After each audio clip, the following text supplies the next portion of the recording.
Operation झालेलं नाहीये, त्याचा सातबारा रस्ता पण झालेला नाही, त्याचा मोबदला कुठल्याही शेतकऱ्याला या ठिकाणी मिळाला नाही. गिरवडे असेल, रामवाडे असेल किंवा टाकरवाडी असेल, चिंचोली असेल, त्या ठिकाणी कुठलाही मोबदला त्या ठिकाणी मिळाला नाही. आताही त्या ठिकाणी रोडचं ऑपरेशन त्यांनी त्या ठिकाणी घेतलेलं नाही. तो मुद्दा प्रथमतः महत्वाचा आहे. त्या ठिकाणी 70 वर्ष त्या ठिकाणी रोड चालू आहे, आता त्याची रुंदी तर वाढलेली आहे, परंतु ज्या ठिकाणी आता रस्ता केलेला आहे त्या ठिकाणी पाट असेल किंवा कोणाचे बंगले असेल, त्या ठिकाणी आमच्या दसऱ्याचे असतील, रामवाडीचे असतील, गिरवली मधील त्या ठिकाणी बंगले आहेत, त्या ठिकाणी असं त्यांनी त्या लोकांचे व्हॅल्युएशन कमी करण्यासाठी त्यांचा कंपाऊंडच्या बाजूने तो रोड घेतलेला आहे आणि बंगला ठेवलेला आहे, परंतु कंपाऊंड तोडलेला आहे, परंतु बंगला त्या ठिकाणी ठेवला आहे. परंतु त्यांची उद्या हायवे झाल्यानंतर 6 मीटरची त्यांनी तरतूद केलेली आहे, त्यामुळं त्या ठिकाणी बंगला राहणार नाही. त्यांनी त्या ठिकाणी जाणं येणं कसं होणार आहे? आणि त्या ठिकाणी आताच काही दिवसापूर्वी जसं कोकणी यांच्या बंगल्याला गाडी येऊन गेटला ठोकली होती, आता गेट काढल्यानंतर ती बंगल्यावर ठोकणार. पण याचा त्यांनी त्याचे सूक्ष्म या ठिकाणी या अधिकाऱ्यांनी लावला पाहिजे. आणि या ठिकाणी शेतकऱ्यांचा जो मोबदला आहे, तसा नॅशनल हायवे अपघात झाले आहे त्या ठिकाणी मंचर असेल, त्या ठिकाणी असेल, त्याप्रमाणे रेट 4 पटीने या ठिकाणी मिळाला पाहिजे. जवळजवळ 8 लाख रुपये या ठिकाणी प्रत्येक शेतकऱ्याला गुंठ्यापाठी भेटलं पाहिजे. आणि जे मोजणी जी केलेली आहे त्याचं कपत्रक त्या ठिकाणी शेतकऱ्याला दाखवलं नाही, किती तुमचा गुंठा नेमका गेलेला आहे हा त्या ठिकाणी त्यांनी शेतकऱ्याला विश्वासात न घेता त्या ठिकाणी त्यांनी तो अहवाल पुढे पाठवला, परंतु त्या अहवालात काही तथ्य नाही. जे क्षेत्र गेलं असेल त्या क्षेत्राप्रमाणे त्यांचा मोबदला त्या ठिकाणी मिळाला पाहिजे.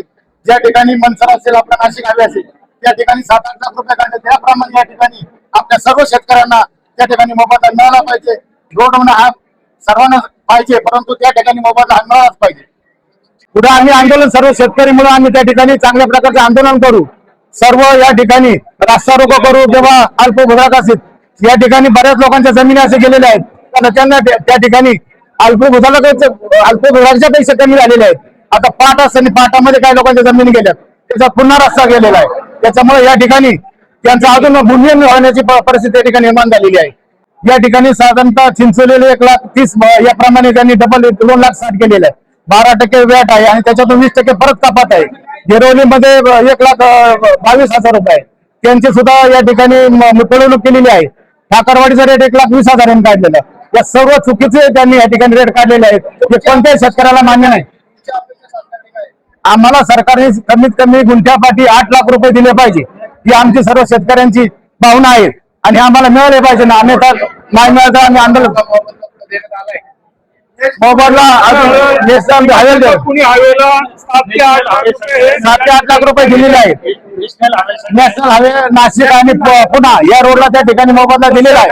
आणि या ठिकाणी वारीच्या रोडला सुद्धा आहे ना, आम्ही जातो वारीला, त्या ठिकाणी सुद्धा आहे ना 4.5 ते 5 लाख रुपये दिलेले आहेत.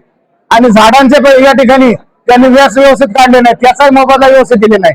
घराचं व्हॅल्युएशन कसं केलं या ठिकाणी त्याचं रेट त्या ठिकाणी दिले नाही. तसंच चिंचवली, गिरवली या रस्त्यामधून ठाकरवाडी याच्यामधून पाठ गेलेला आहे. पाटामध्ये पण सर्व जमीन मालकांच्या जमिनी गेलेल्या आहेत. त्याच्यामुळं आणि त्याच्यामधून त्याच गटांनी रस्ता काढलेला आहे.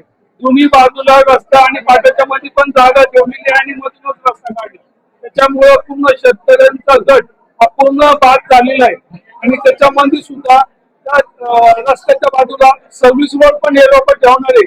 सर्व्हिस रोडची सुद्धा त्याच्यात तरतूद काही केलेली नाहीये, फक्त हायवे जाणार आहे तोच रस्ता त्याच्यामधून ठेवलेला आहे. त्याच्यामुळे पूर्ण त्या गटाचे बाधित होऊन सगळे शेतकरी हे अल्पभूधारक असून ते भूमिहीन झालेले आहे. त्याच्यामुळे आम्हाला पैसा न देता त्यांनी आम्हाला पर्यायी जमीन द्यावी ही आमची त्यांच्याकडे अपेक्षा नाही. त्यांनी फक्त आश्वासन दिले, तुम्ही तुमच्या काय अडचणी असेल तुम्ही अर्ज आम्हाला द्या. राष्ट्रीय महामार्ग 61च्या भूमी अधिग्रहणासंदर्भात आज सर्व शेतकऱ्यांना गिरवली, चिंचोली आणि ठाकरवाडी शेतकऱ्यांना इथं बोलवण्यात आलं होतं.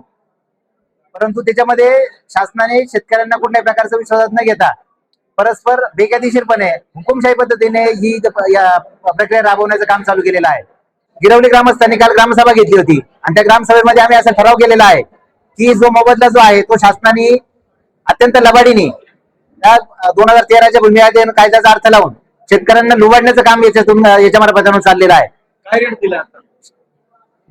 ज्या वेळेला पुणा नाशिक हायवेचं अधिग्रहण झालं त्यावेळेला वापरले गेलेले निकष आणि ह्या हायवेच्या वेळेला वापरले गेलेले निकष याच्यात जमीन आसमानाचं अंतर आहे.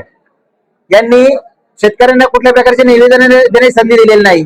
शेतकऱ्यांना हरकती घेण्याची संधी दिलेली नाही आणि परस्पर फायनल निवाडे करून शेतकऱ्यांवर एकदम अत्यल्प दरामध्ये शेतकऱ्यांच्या जमिनी लाटण्याचं काम या सरकारच्या माध्यमातून या प्रशासनाच्या माध्यमातून चाललंय. यांनी मोजण्या केले नाहीत. ज्या वेळेला फक्त मोजणीच्या खुणा घेतल्या त्याच्यावर शेतकऱ्यांच्या हरकती लक्षात न घेता शेतकऱ्यांना विश्वासात न घेता त्या मोजण्या फायनल करून टाकल्या. मोजणीच्या नकाशामध्ये दिसणारं क्षेत्र आणि प्रत्यक्षात अधिग्रहण केलेलं क्षेत्र याच्यामध्ये खूप मोठ्या प्रमाणात तफावत आहे. अधिग्रहण केलेलं क्षेत्र हे जास्त आहे आणि मोजणी दाखवलं गेलेलं क्षेत्र हे अत्यंत कमी दिसतंय. त्याच्यामुळे आम्हाला जोपर्यंत हाती दाखवले जात नाहीत, आमच्या उर्वरित क्षेत्राचा मेळ घातला जात नाही, तोपर्यंत गिरवली ग्रामस्थ, ठाकरवाडी ग्रामस्थ आणि रामवाडी चिंचोली आम्ही सगळ्यांनी मिळून संयुक्तपणे या रस्त्याला 100% विरोध आम्ही दर्शवलेला आहे. आमच्या ग्रामसभेच्या माध्यमातून सुद्धा आम्ही तसा ठराव मंजूर केलाय की आम्ही याला तीव्र विरोध करतोय आणि याच्यावर फेरनिवाडे आणि फेरमोजण्या झाल्या पाहिजे. आता शासनाने तुम्हाला काय भाव दिलाय आणि तुमची अपेक्षा किती? आम्हाला शासनाने एक पटीप्रमाणे 2,20,000 रुपये प्रमाणे रेट काढलेला आहे.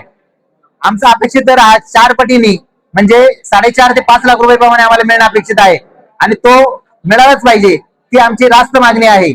आणि जर तो मिळाला नाही तर तुमचं काय आंदोलन असेल? आम्ही आमच्या प्रभागामधून सदर रस्त्याचं काम जे आहे ते तीव्र आंदोलन करू आणि कायदेशीर जी काही याची प्रक्रिया असेल वरिष्ठ कार्यालयाकडे अपील किंवा हायकोर्टामध्ये त्या संदर्भात स्टे ऑर्डर साठी आम्ही जाण्याचं 100% ठरवलं आहे.